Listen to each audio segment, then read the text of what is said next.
વિદ્યાર્થી મિત્રો, આજે આપણે આનુવંશિકતાનો રંગસૂત્રીયવાદ ચેપ્ટર નંબર 5 બાર સાયન્સ ટોપિક નંબર 5.3.2 વિશે વાત કરીશું।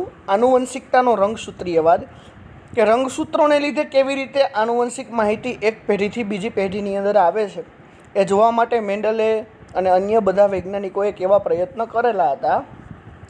સૌપ્રથમ વાત કરેલ છે મેન્ડલે તેના લક્ષણોનું આનુવંશિકતા ઉપરનું કાર્ય 1865માં પ્રકાશિત કર્યું કે વટાણા ઉપર જુદા જુદા પ્રયોગો કર્યા અને કાર્ય સંપૂર્ણ થતાં 1865માં એને પ્રકાશિત કર્યું।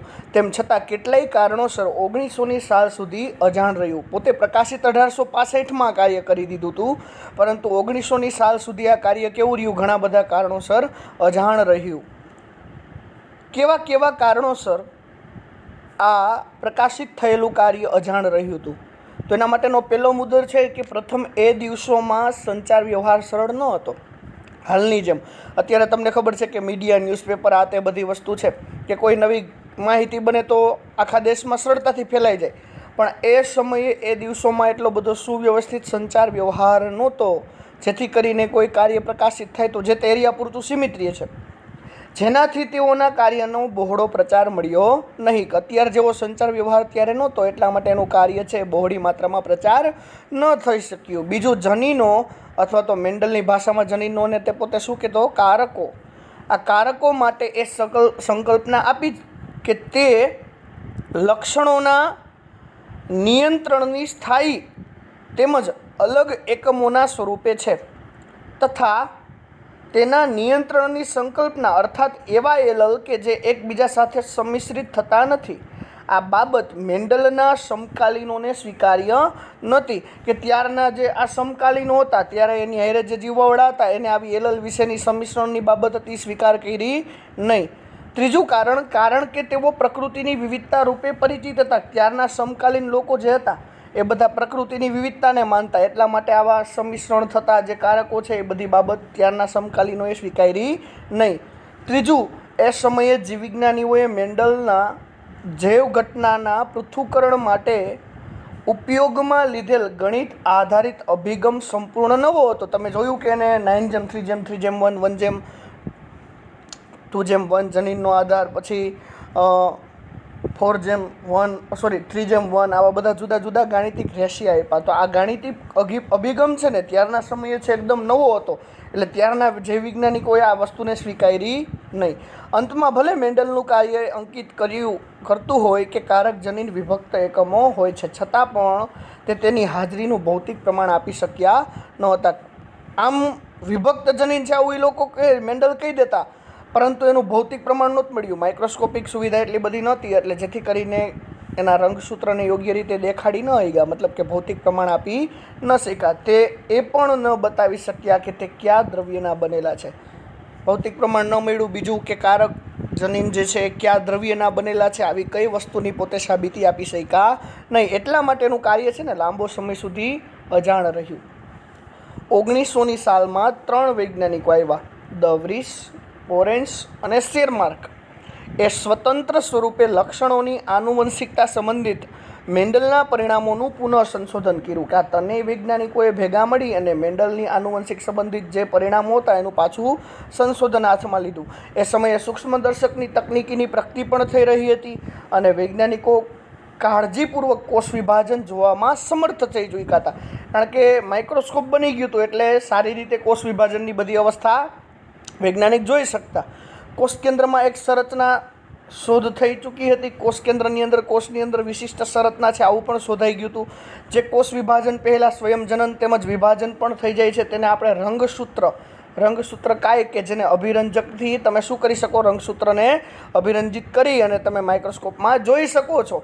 આવી બધી શોધ થઈ ગઈ હતી। 1902 સુધી અર્ધીકરણ દરમિયાન રંગસૂત્રોની હલનચલનની ગતિનું જ્ઞાન પણ પ્રાપ્ત થઈ ગયું હતું। 1902ની સાલ સુધીમાં અર્ધીકરણ આપણે ભણી ગયા ને 11 સાયન્સમાં, તો એને લીધે રંગસૂત્રની હલનચલનની કેવી ગતિવિધિ થાય આ બધું જ્ઞાન મળી ગયું હતું।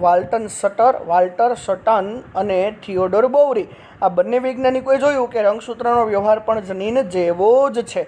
આ બંને વૈજ્ઞાનિકોએ મેન્ડલે જે દર્શાવેલ જનીનો હતા એના વ્યવહારની રચના હતી એની સરખામણી રંગસૂત્રો સાથે કરીને જોયું કે રંગસૂત્રનો વ્યવહાર પણ મેન્ડલે કીધેલા જનીન જેવો જ છે.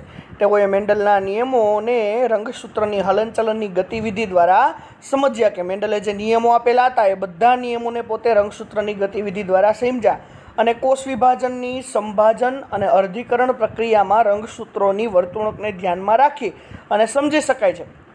જનીનની જેમ જ રંગસૂત્રો પણ જોડમાં આવેલા છે. જેમ રંગસૂત્રો તમને બધાને ખ્યાલ છે કે આવી રીતે બબ્બે દ્વિકીય સજીવ હોય તો આવી રીતે બે એકબીજાની એરે જોડાયેલા છે, મતલબ કે જનીનની જેમ પોતે જોડમાં છે. તથા એક જનીનની જોડ બંને એલલ સમજાત રંગસૂત્રના સમજાત સ્થાન પર આવેલી છે કે એક જનીનની એક એલલ જોડ હોય તો બે સમજાત રંગસૂત્ર હોય તો એના સમજાત સ્થાન ઉપર ગોઠવાતી હોય. હવે તમને અહીંયા અર્ધીકરણની પ્રોસેસ આપેલી છે. જુઓ, જીવન ફેઝની અંદર તમને અહીંયા એક પીળું, એક નારંગી, એક લાલ અને એક લીલું રંગસૂત્ર દેખાય છે.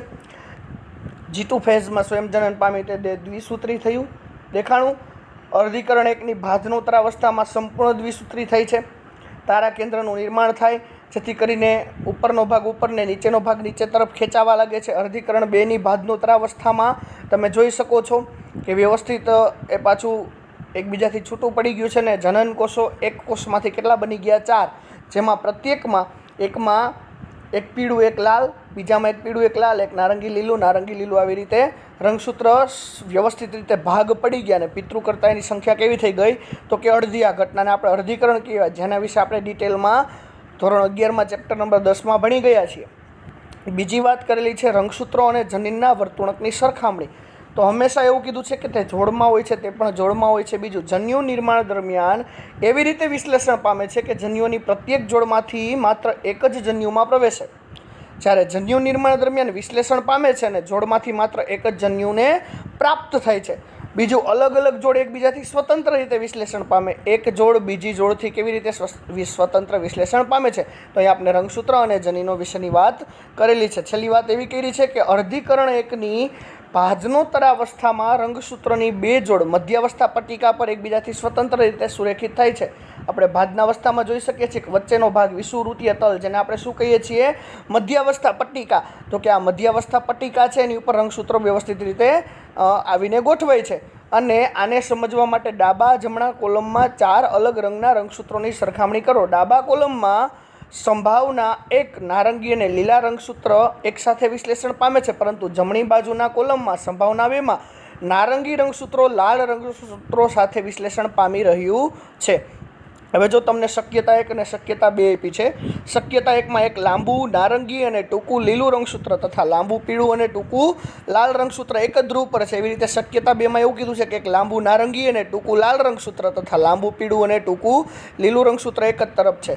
હવે શક્યતા 1ની અંદર અર્ધીકરણ એકની ભાજનાવસ્થા તમે જોઈ શકો છો. અર્ધીકરણ 2ની ભાજનાવસ્થામાં વ્યવસ્થિત એકમાંથી 2 કોષ પડી અને બંને જુદા જુદા ભાગ પડી ગયા. તમે જોઈ શકો છો અહીંયા કે આ ભાગ છે એક કોષમાં આવી ગયો, બીજો ભાગ બીજા કોષમાં આવી ગયો અને જનન કોષમાં એકમાંથી પછી 4 કોષ બન્યા. તો આ બધાની અંદર આવી રીતે વ્યવસ્થિત વહેંચણી થઈ ગઈ.